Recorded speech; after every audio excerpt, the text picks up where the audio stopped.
Have you ever checked your bank account and thought, wait a minute, I make decent money, so why does it still feel like I'm broke?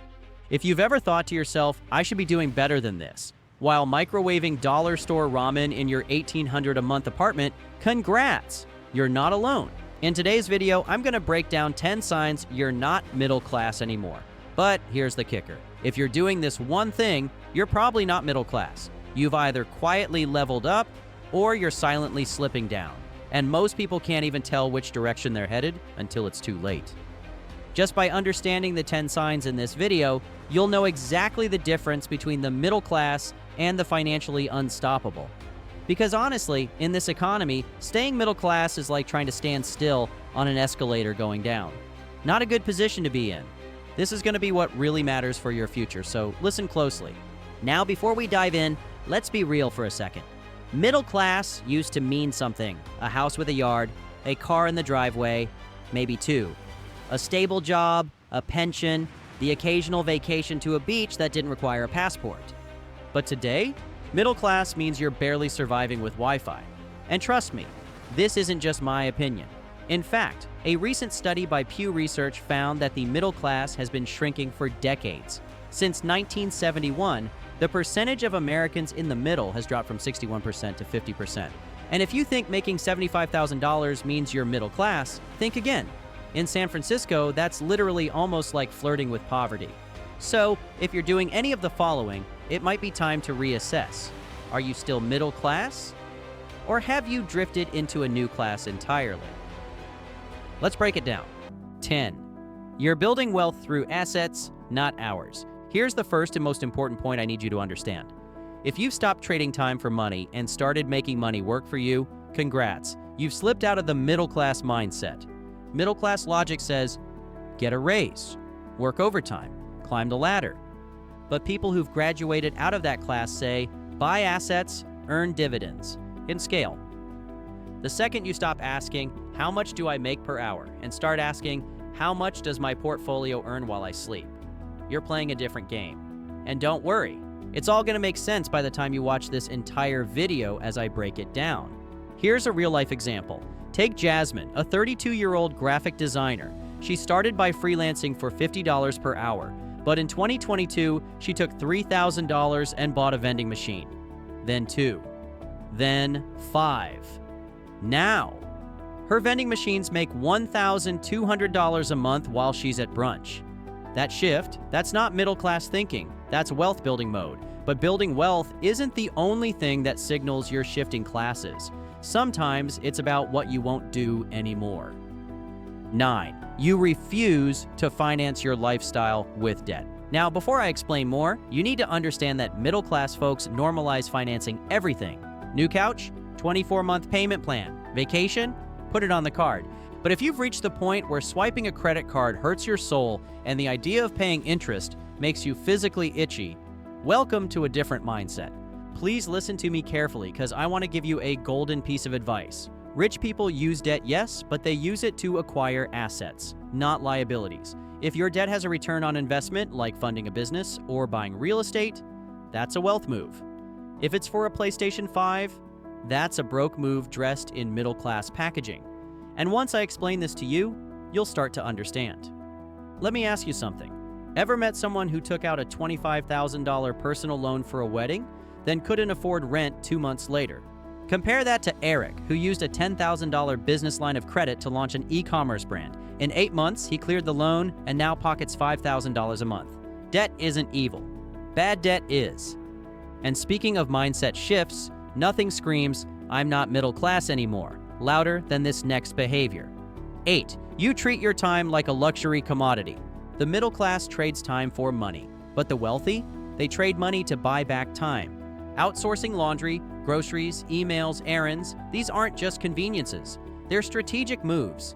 Every hour you free up can be reinvested into building wealth, health, or relationships.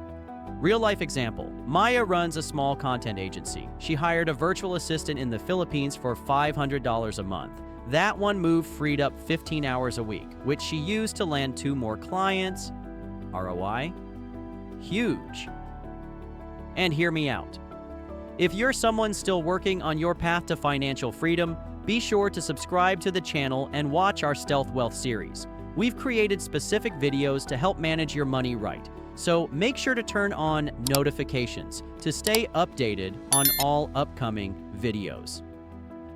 7. You've stopped caring about looking rich. For a long time, I've wanted to discuss this topic, and I think now is the right time. Middle class is obsessed with appearances. It's the leased BMW in the driveway of a rented apartment. It's designer shoes bought with Afterpay. It's flexing for people who aren't even watching, because looking rich has become more important than being rich. But when you start valuing freedom over flash, when your net worth matters more than your wardrobe, you've made the leap. You stop buying clothes for status and start dressing for comfort. You skip the luxury watch and invest in time freedom. You walk into a room not trying to impress, but knowing you own the building. Here's the reality. Wealth whispers, broke yells. The moment you stop chasing clout and start chasing compound interest, you've mentally moved out of the middle class.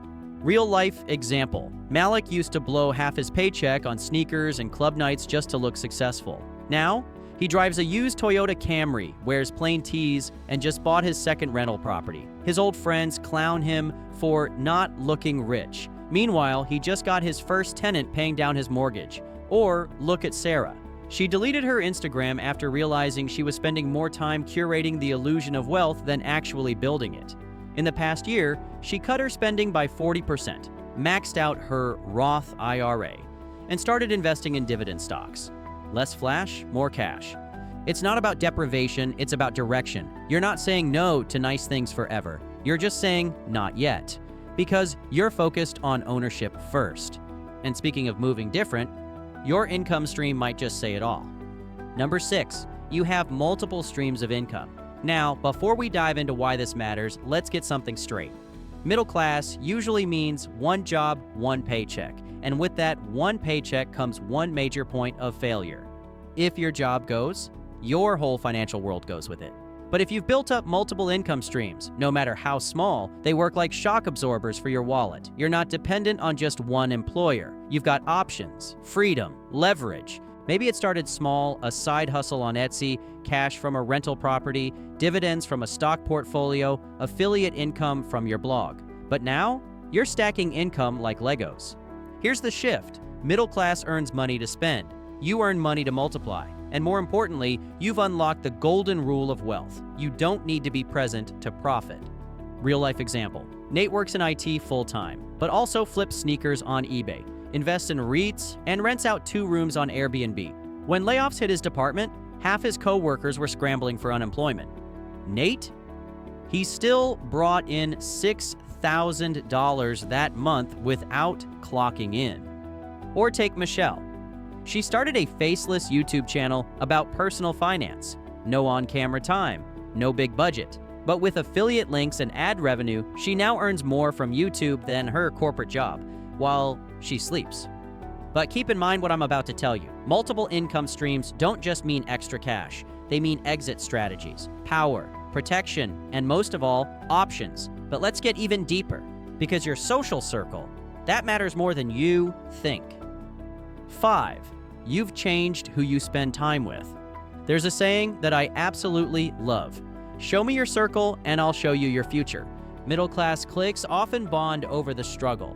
Complaints about gas prices, gossip about coworkers, worrying about rent. And look, don't misunderstand me here. There's nothing inherently wrong with that. Shared struggle builds connection.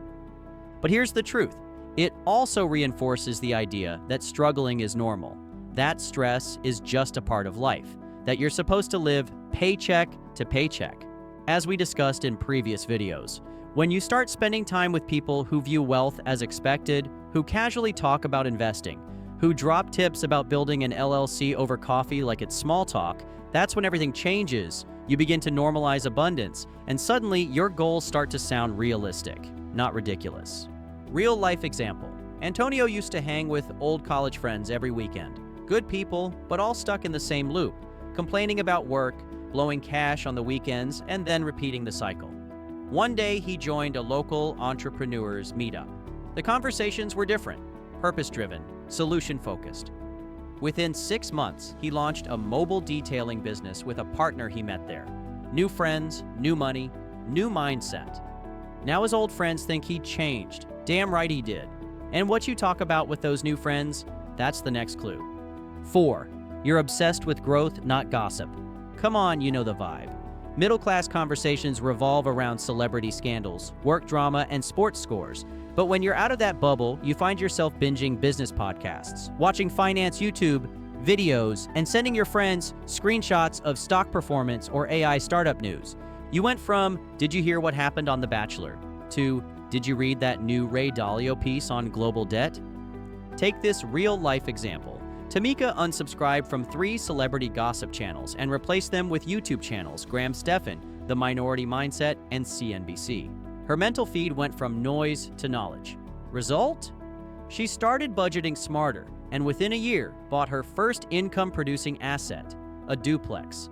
But growth doesn't stop at content, it leaks into your wallet too. 3. You're investing more than you're consuming. Pay attention to this now. The middle class says, I got paid, what can I buy? But if your brain goes, I got paid, what can I invest in? Then you're shifting. Stocks, real estate, crypto, high-yield savings, whatever it is. You're focused on planting, not picking. Real-life example. Ryan used to spend his tax return on a new iPhone. Now, he tosses 80% into index funds and uses the rest to buy books and courses. His net worth grew $40,000 in 18 months. And once you start planting seeds, you don't just think about the next month, you think about the next generation. 2. You think generationally, not just month to month.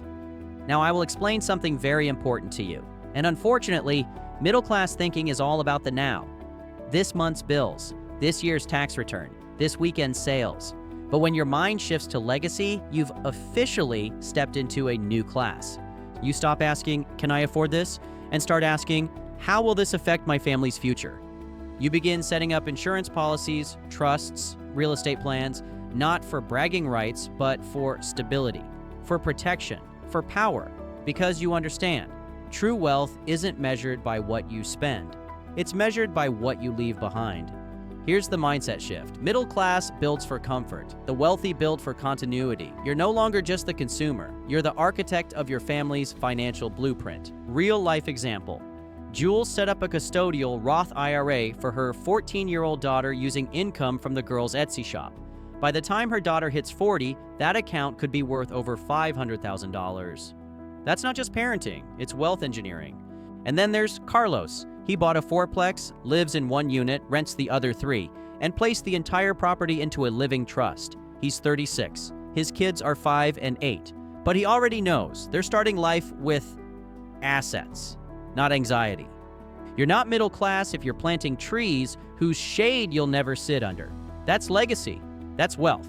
But beyond strategy, there's one deeper sign you've moved on, and it's all about your relationship with money. 1.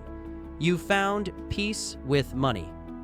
A few years ago, I realized that the middle class is anxious. Every dollar has a job. Every month feels like a tightrope walk over a pit of unexpected expenses. And any surprise, a flat tire, a medical bill, a rent hike, feels like it could collapse the whole structure. But when you've truly left that middle class mindset, your emotions about money change first. Money stops being your enemy. It becomes a tool, a resource, a quiet ally that helps you make decisions from confidence. No longer checking your account balance 12 times a week. You're not spiraling because your friend invited you on a trip. You're not holding your breath when you swipe your card at the grocery store. You don't feel broke anymore because you don't feel powerless anymore. Real life. Example. After years of paycheck-to-paycheck panic, Dylan built up 6 months of emergency savings. He stopped checking his bank account in a panic and started checking it out of curiosity. When his car broke down, it was annoying, but it wasn't a crisis because he had options. Or take Simone. She used to feel guilty every time she spent money, any money. But once she implemented a guilt-free spending plan where she budgeted a specific monthly amount for fun, her relationship with money transformed. She stopped seeing money as something to fear and started seeing it as something to flow. Here's the key. Wealth isn't just a number, it's a feeling. And peace of mind? That's the richest feeling of all. If you've hit a place where you no longer obsess, panic, or stress about every dollar, if you built systems, buffers, and income streams that let you breathe a little deeper at night, then yes, my friend, You're no longer middle class. You've graduated. And just when you think you're in the clear, there's one trap that could pull you right back down. Bonus, the middle class trap you didn't know you were in. Here it is, lifestyle creep. You start making more money, and what happens? You upgrade your car, move into a bigger place, start eating out 5 nights a week. You look rich, but you're not saving, you're not investing, you're just leaking cash. Trap. Example, Jess doubled her income in 2 years, but she also doubled her expenses. She called it treating herself. But when she lost her job, no savings, no backup, just credit card debt and anxiety. The trap? Trying to look like you've moved up before you've actually secured the bag. Moral of the story, if your income goes up but your habits don't change, you're not leaving the middle class. You're just dressing it up with nicer shoes. So, are you still middle class? Or have you been silently leveling up?